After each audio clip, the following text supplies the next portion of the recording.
All right, everybody, I am 5 days away from my upcoming fight in karate combat, and I have an opponent who is stylistically very karate-esque. He's going to be bouncing around, he's going to be in his side stance. He does not throw a lot of boxing combinations in like sharp fashion, and he'll be whipping around those fancy kicks. So let's talk today about what the real dangers are of facing a karate style opponent.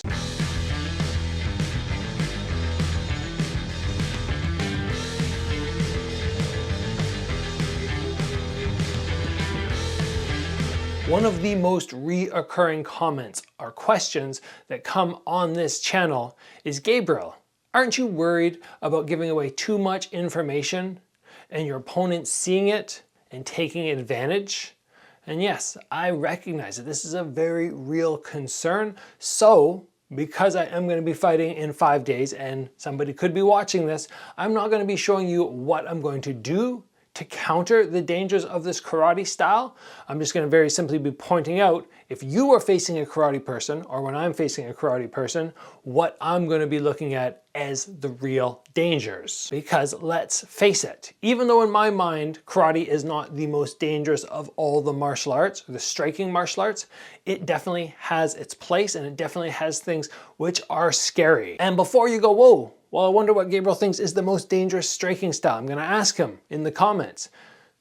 I think it's Muay Thai. I think Muay Thai is one of the most dangerous striking styles all around. It's got the elbows, it's got the knees, obviously the kicks and the punches.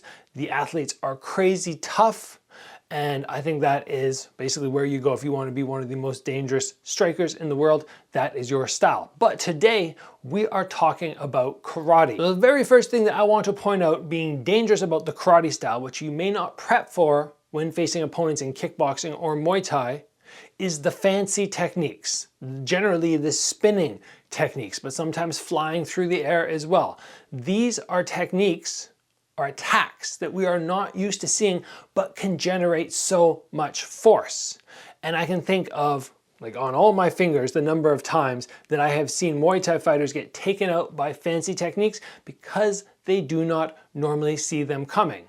And because they do generate so much power. Case in point, when I fought Lerdsila and I landed the spinning back fist.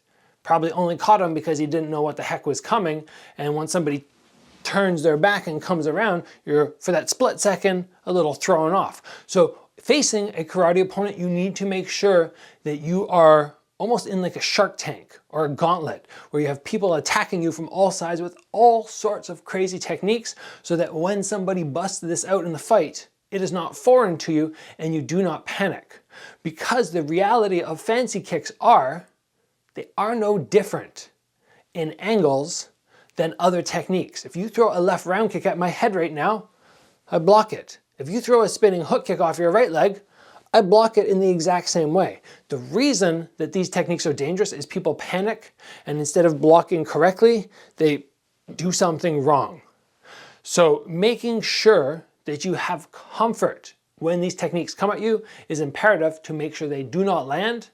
And keep in mind, these spinning techniques are something that are super dangerous, and you know a karate stylist is going to come with them. The next thing that we can recognize in karate strikers is they are fast. They have to be, because most of them have come from a point fighting background where speed is imperative. So when you see many of these guys move, you go, wow, they can get from here to here in no time at all. Their kick, their punching, all super fast. And this is dangerous because it's at a next level of speed that you are used to working with. If you fight somebody who's a kickboxer who has a good boxing background, they're throwing their shots, they're lacing together awesome combos, but a karate person is more like twitch, twitch, boom, boom. And there are dangers in that as well. Are they as good at boxing? No, absolutely not. Do they hit as hard as somebody with good technique and delivering awesome technique? No. But they do have that speed. Speed equals power, and sometimes just getting caught a little early with a fast technique can be all it takes to give that karate stylist the advantage. So recognize and prepare for insane speed. In these karate stylists, I also note fantastic movement. the ability to be bouncing and to launch forward or step backwards, maintain distance very well. This can make for a very frustrating fight. If you're a Muay Thai fighter or boxer, kickboxer, and you're used to your opponent being just outside punch range, we just stand there and we throw down, and it's exciting. The karate stylists like to maintain distance, mostly because they don't have good defense for combinations, so them having their hands down here and standing in the pocket is not going to work. They got to be back further. That means that they get very good at utilizing that footwork, so you need to recognize as the striker who's not used to karate stylists that people can pounce on you very quickly. But in addition, if you are trying to attack them, they might be gone. They might be moving and you end up feeling like you're chasing somebody over and over. Again, if you prepare for this, it's not as big an issue as I'm making it sound, but it's a reality of fighting these guys and you do have to prepare correctly. The last thing that I want to point out about fighting a karate stylist is the hands come different than you would see in a boxer or a kickboxer. What I mean by that is if you end up exchanging with somebody in tight, you should expect the other person to be blocking and throwing crisp counters back. But a karate stylist is not going to do that. They are a little bit more wild, their shots come a little bit more wild, and it might catch you by surprise, which means shots land if they have that speed, which we already talked about. So being very aware that when you step in and you start throwing shots, they're not going to come back countering the same way as normal. They might come a little loopy, they might come faster than normal, they might implement some good footwork before you catch up to them, and there's so many things to keep in mind and be aware of in terms of those counters, because yes, they are still dangerous. You can take all of this and put it into a fight camp and focus up for about 7 weeks, 8 weeks, and really understand the style and understand how you as a competitor are going to defeat it. It is definitely something that is possible, and it's something which I am planning on doing in 5 days. The only downside for me was I went through about 10 opponents before we landed on this karate stylist, so I did not have a lot of time to prepare. It's kind of 2 weeks, maybe even 10 days, wrapping up in my head, trying to put everything together, make it little puzzle pieces stick. This is a style which I have not been looking forward to facing because I know it does not always create a great fight.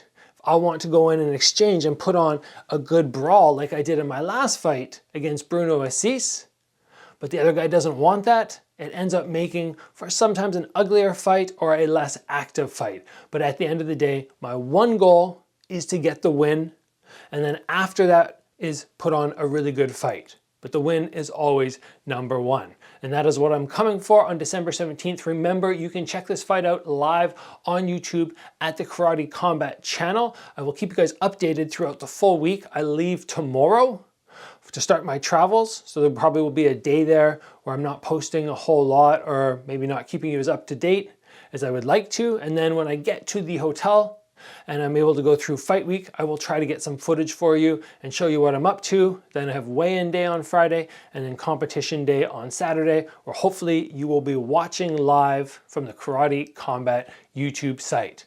And after that, I will be back on the channel as normal to share lots of information with you guys, and hopefully going forward in 2023 have some super awesome collabs to bring you as well. If you enjoyed today's episode, you found it's going to be helpful in your future fights against karate style opponents, taekwondo style opponents, anybody from that traditional martial arts background, please give the video a like. If you have not already, join the channel and get subscribed. As always guys, train hard. I will see you back here soon for another video.